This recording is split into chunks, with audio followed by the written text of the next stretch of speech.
ஏற்றத்தை கொடுக்கும் சார். அந்த சந்தர்ப்பத்தில் மேஷராசிக்காரர்களுக்கு எஸ்பெஷலி அஸ்வினி நட்சத்திரக்காரர்கள், ஏன்னா கேது திசை, கேது ஞானமோட்சக்காரகன், அந்த கேதுவுக்கு வேண்டியவன் தான் செவ்வாய்.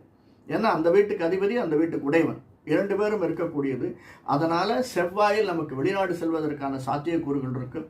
அஸ்வினி நட்சத்திரக்காரர்களுக்கு வெளிநாடு செல்வதற்கும் வெளி மாநிலம் செல்வதற்கும், ஒரு பொலிட்டீஷியனாக இருந்தான்னா ஒரு சின்ன லெவல்லேருந்து மேல் லெவல் அந்த 7 வருஷத்துக்குள்ளே ஒரு நல்ல பதவியை பெறுவதற்கான சாத்தியக்கூறுகள் அதிகமாக இருக்கு.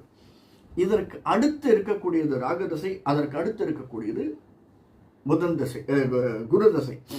ஒரு மனிதனுக்கு ராகு 3, 6, 12 இருந்தானேயானால் தனியாக இருந்து, அல்லது ராகு சனியினால் பார்க்கப்பட்டு செவ்வாயோடு சேரும் போதெல்லாம், ஏன்னா செவ்வாய் நமக்கு ராசி அதிபதி, லக்னாதிபதி, மேஷத்தினுடைய அதிபதி, செவ்வாயோடு சேரும் போதெல்லாம் நமக்கு அந்த 16, 18